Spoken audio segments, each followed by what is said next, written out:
ಬೆಂಗಳೂರಲ್ಲಿ puncture mafia, ಹೊಸ mafia ಇದು. ನಾನು ಇವತ್ತು ಸೋಷಿಯಲ್ ಮೀಡಿಯಾದಲ್ಲಿ ನೋಡಿದೆ. ಈ ರೋಡ್ ಸೈಡಲ್ಲಿ ಮಳೆಗಳು ಬಿದ್ದಿರ್ತದೆ. ಈ ಮಳೆಗಳು ಬಿದ್ದಿರ್ತದೆ ಏನಕ್ಕೆ ಯಾರೋ ಎತ್ಕೊಂಡು ಹೋಗುವಾಗ ಚೆಲ್ಕೊಂಡು ಹೋಗ್ಬಿಟ್ಟಿರ್ತಾರೆ ಅಂತ ನಾವು ಅಂದ್ಕೊಂಡಿರ್ತೀವಿ, ಎಲ್ಲೋ ಬಿದ್ದೋಗಿರ್ತದೆ ಅಂತ.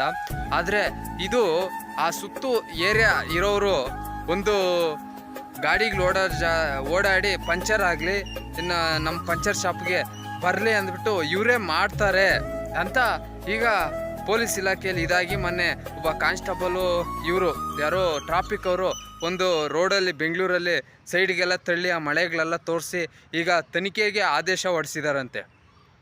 ಇದೊಂದು ಪಂಚರ್ ಮಾಫಿಯಾ. ಈ ಪಂಚರ್ ಶಾಪುಗಳವರು ಅವರು ಇವರು ಹಾಕ್ಕೊಂಡು ಆ ಸುತ್ತಮುತ್ತ ಪಂಚರ್ ಶಾಪುಗಳಿಗೆ ಪಂಚರ್ ಆಗಿ ಬಿಸ್ನೆಸ್ ಚೆನ್ನಾಗಾಗಲಿ ಅಂತ ಇವರೇ ಮಾಡ್ತಿದ್ದಾರೆ ಅಂತ. ಈಗ ಇಲಾಖೆ ತುಂಬ ಕಟ್ಟುನಿಟ್ಟಾಗಿ ಇದನ್ನು ಕ್ರಮ ಕೈಗೊಳ್ಳಬೇಕಂತ ಆದೇಶ ಹೊರಡಿಸಿದ್ದಾರೆ ಅಂತ ಒಂದು ಬಲ್ಲ ಮೂಲಗಳಿಂದ ಮಾಹಿತಿ.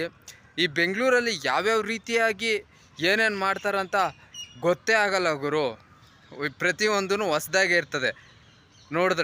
ನೋಡ್ರಿ ಇವರೇ ಮಳೆ ಆಗ್ಲಾಗ್ತಾರೆ, ಇವರೇ ರೋಡ್ ಸೈಡಲ್ಲಿ ಪಂಚರ್ ಆಗಲಿ, ನಮಗೆ ಬಿಸ್ನೆಸ್ ಬರಲಿ ಅಂತ ಇವರೇ ಮಾಡ್ತಾರೆ. ಅಂದರೆ ಯಾವ್ಯಾವ ರೀತಿಯಾಗಿ ಏನೇನೆಲ್ಲ ನಡೆಯುತ್ತೆ ಅಂತ ಸಂಬಂಧಪಟ್ಟ ಪೊಲೀಸ್ ಇಲಾಖೆ, ಸಂಬಂಧಪಟ್ಟ ಇಲಾಖೆ ಇದ್ರ ಬಗ್ಗೆ ಸೂಕ್ತ ಕಾನೂನು ರೀತಿಯಲ್ಲಿ ಇದು ಮಾಡಿ, ಆ CC ಕ್ಯಾಮ್ರಾ ಫುಟೇಜಸ್ಸು ಇದು ಮಾಡಿ, ಆ ಥರ ಏನಾದರೂ ಮಾಡಿರೋದು ಗೊತ್ತಾದರೆ ಸೂಕ್ತ ಕಾನೂನು ರೀತಿಯಲ್ಲಿ ಕ್ರಮ ಕೈಗೊಳ್ಬೇಕಂತ ಈ ಮುಖಾಂತರ ನಾವು ಪೊಲೀಸ್ ಇಲಾಖೆಗೆ ಒತ್ತಾಯಿಸೋಣ, ಮನವಿ ಸಹ ಒಂದು ಮಾಡೋಣ ಅಂತ ಹೇಳ್ತಾ, ನಮ್ಮ ಯೂಟ್ಯೂಬ್ ಚಾನಲ್ ಸಬ್ಸ್ಕ್ರೈಬ್ ಮಾಡದೆ ನೋಡ್ತಿದ್ರೆ ಸಬ್ಸ್ಕ್ರೈಬ್ ಮಾಡಿ, ಫೇಸ್ಬುಕ್ಕಲ್ಲಿ ನೋಡ್ತಿದ್ರೆ ಫೇಸ್ಬುಕ್ ಪೇಜ್ ಫಾಲೋ ಮಾಡಿ. Thank you.